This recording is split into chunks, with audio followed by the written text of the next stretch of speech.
रूस और यूक्रेन की जंग अब पूरी दुनिया को तीसरे विश्व युद्ध की आग में झोंकने के मुहाने पर पहुंच गई है। यूक्रेन ने पहली बार रूस के भीतर घुसकर उसके सबसे बड़े मिसाइल कंपोनेंट कारखाने ब्रिटिश स्टॉर्म शैडो मिसाइल से तबाही मचा दी। इस धमाके से बौखलाए क्रेमलिन ने अब सीधे लंदन को मटियामेट करने और तीसरे विश्व युद्ध का आखिरी अल्टीमेटम जारी करने की धमकी दी है। लेकिन हैरान करने वाली बात यह है कि अमेरिकी राष्ट्रपति डोनाल्ड ट्रंप ने इटली और जर्मनी जैसे सहयोगियों को सरेआम बेहद खराब बताते हुए सुरक्षा गारंटी वापस लेने की खुली धमकी दी है। इस बीच युद्ध की ये बारूदी चिंगारी सीधे नाटो सदस्य देशों एस्टोनिया की सीमा में घुस चुकी है, जहां विस्फोटक से लदा एक घातक ड्रोन बरामद हुआ है। व्लादिमीर पुतिन ब्रिटिश लीडरशिप को आखिरी अल्टीमेटम देने वाले हैं। अगर ब्रिटेन ने यूक्रेन को लंबी दूरी की मिसाइलों की सप्लाई तुरंत नहीं रोकी तो लंदन की ऐतिहासिक इमारतें रूसी मिसाइलों के निशाने पर होंगी। 22 जून की रात रूस ने विदेशी झंडों वाले 3 कार्गो जहाजों पर हमला किया। यूक्रेन की नौसेना के मुताबिक इनमें से एक जहाज पर हुए हमले में मिस्र के एक क्रूज सदस्य की मौत हो गई और जहाज में आग लग गई। रिपोर्टों के मुताबिक पनामा के झंडे वाले जहाज का नाम विक्ट्रस था। बाकी 2 जहाज पलाऊ और बेलीज के झंडे वाले बताए गए। ये जहाज यूक्रेनी बंदरगाह की तरफ जा रहे थे। रूस अब सिर्फ यूक्रेन के शहरों पर हमला नहीं कर रहा, बल्कि उसके ओडिशा और माइकोलेव जैसे पोर्ट पर भी हमले कर रहा है और समंदर के रास्तों पर भी पहरा बिठा रहा है। समुद्री रास्ते असुरक्षित होंगे तो असर सीधे यूक्रेन के व्यापार और पोर्ट्स पर पड़ेगा। रूस ने विदेशी झंडों वाले कार्गो जहाजों को निशाना बनाना शुरू कर दिया है। मतलब अब खतरा ब्लैक सी में चलने वाले जहाजों को भी है।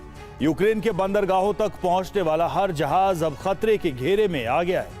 जिस तरह हॉर्मुज में ट्रंप ने समुद्री दबाव को रणनीतिक हथियार बनाया था, वैसी ही तस्वीर अब ब्लैक सी में भी दिखाई दे रही है। हॉर्मुज में अमेरिका की घेराबंदी की तरह ही ब्लैक सी में रूस अब यूक्रेन के खिलाफ वैसी ही घेराबंदी का मॉडल बनाता दिख रहा है। यानी यूरोप अब बड़े संकट में आ गया है। रूस यूक्रेन के पोर्ट्स पर हमले कर रहा है, क्योंकि पोर्ट्स असुरक्षित होंगे तो यूक्रेन की बाहरी सप्लाई और व्यापार दोनों प्रभावित होंगे। कार्गो जहाजों को निशाना बनाकर साफ संदेश दिया जा रहा है कि ब्लैक सी अब सुरक्षित कॉरिडोर नहीं है। काला सागर में यह पूरा खेल यूक्रेन को समुद्र से काटने की रणनीति जैसा है।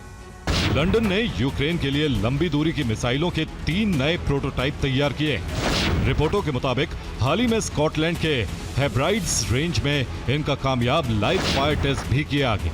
यानी पुतिन के सामने अब सिर्फ आज की स्टॉर्म शैडो मिसाइल नहीं, बल्कि कल की और भी लंबी मार करने वाली ब्रिटिश मिसाइलों का खतरा खड़ा है। इसलिए पुतिन मान रहे हैं कि ब्रिटेन अब सिर्फ यूक्रेन का समर्थक देश नहीं रह गया है, बल्कि वो इस जंग का सक्रिय सैन्य साझेदार बन गया है।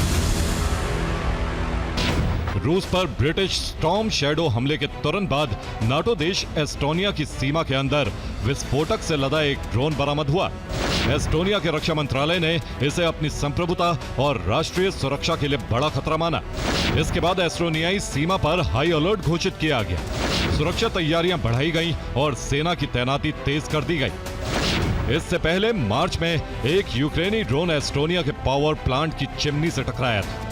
19 मई को नाटो फाइटर जेट ने एक यूक्रेनी यूएवी को गिराया था। एस्टोनिया के रक्षा मंत्री हानो पेवकुवर ने ज़ेलेंस्की से कहा है कि वो अपने ड्रोन हमलों पर बेहतर नियंत्रण रखें, लेकिन यूक्रेन ने इसके लिए भी रूस को ही जिम्मेदार बता दिया है। यूक्रेन का कहना है कि रूस की इलेक्ट्रॉनिक वॉरफेयर यूक्रेन के ड्रोन को भटकाने की कोशिश करती है, जिससे वे नाटो देशों की सीमा में जा गिरते हैं।